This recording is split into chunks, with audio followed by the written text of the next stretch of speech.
Okey, jadi kita nak meneliti OPR ini kekal, apa ertinya kepada ekonomi negara. Muhammad Zafri Zulkifli, pakar ekonomi MIDF Research bersama dengan saya melalui Google Meet. Zaf, OPR dikekalkan pada 3%. Adakah selari dengan jangkaan pasaran dan MIDF, Zaf? Jangkaan pasaran dan MIDF adalah selari dengan keputusan Bank Negara mengekalkan kadar OPR pada 3%. Hari ini berikutan kestabilan inflasi negara, khususnya inflasi teras ataupun core inflation yang direkodkan pada 2.5% sejak Ogos dan September, dan ini merupakan kadar yang terendah dalam masa 15 bulan. Dan melihat kepada sektor pekerjaan, kita melihat kepada employment growth ataupun peningkatan pekerjaan yang dibandingkan dari tahun ke tahun juga direkodkan pada 2.1% pada Ogos, iaitu terendah dalam masa 23 bulan, hampir kepada 2 tahun. Jadi melihat kepada penyederhanaan ini ataupun moderation trend ini, selari dengan keputusan Bank Negara untuk mengekalkan kadar OPR pada 3%. Zaf, bagaimana pula kalau kita nak melihat dari segi tahun depan? Mungkin jangkaan MIDF mengenai OPR, kalau kita lihat juga di sebalik ketegangan apa yang berlaku di Asia Barat, Timur Tengah sebagai contoh. Pada masa sama, banyak lagi mungkin faktor-faktor luaran yang mungkin akan mempengaruhi keputusan MPC pada tahun hadapan, Zaf. Jangkaan MIDF adalah Bank Negara akan kekalkan OPR pada 3%, mengambil faktor utama iaitu kestabilan pertumbuhan ekonomi domestik, yang mana kita jangkakan KDNK akan bertumbuh pada 4.7% pada tahun hadapan, iaitu rendah berbanding dengan jangkaan kerajaan melalui rancangan Malaysia ke-12 yang telah yang diumumkan baru-baru ini, iaitu 5 ke 5.5%.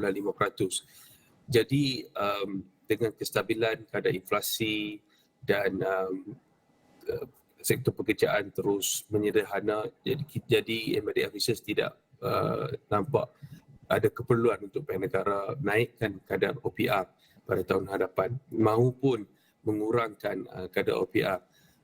Kadar OPR ini adalah sesuai, iaitu sama dengan kadar yang sebelum pandemik.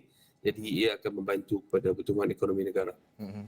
Ya, Zaf, bagaimana pula kalau kita nak meneliti keputusan OPR ini akan kembali merangsang pertumbuhan ekonomi, sebagai contoh untuk mengukuh perbelanjaan domestik terutamanya?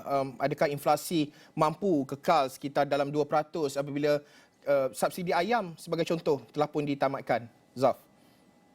Baik, seperti saya sebut tadi, kadar OPR ini adalah sama dengan pra-pandemik, ataupun kalau kita lihat pada sejak 2010 sampai 2019, kadar OPR berlega di antara 2.75% ke 3.25%. Jadi 3 ke 3.25% ini adalah kadar yang normal. Ya.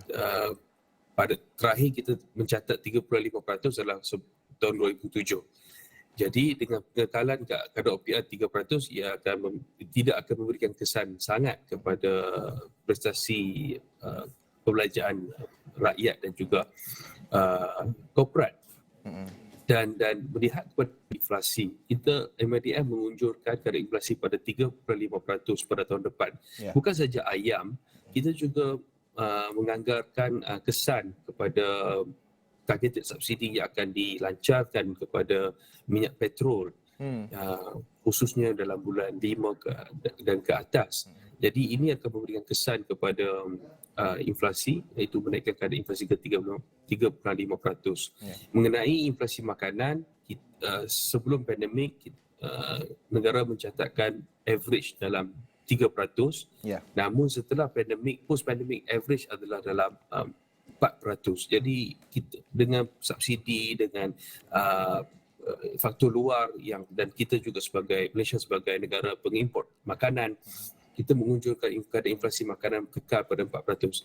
Dan balik kepada soal kekuatan kuasa beli rakyat untuk tahun depan, nominal wage growth ataupun increment gaji secara umumnya adalah antara 5 ke 6%. Dan sekiranya CPI ataupun inflation pada 35%, kita masih mencatat real positive wage growth yang positif, iaitu pada kadar 1.5 ke 2.5%. Baik. Jadi ini akan terus membantu merangsang perbelanjaan rakyat dan juga secara umumnya domestik, perbelanjaan domestik.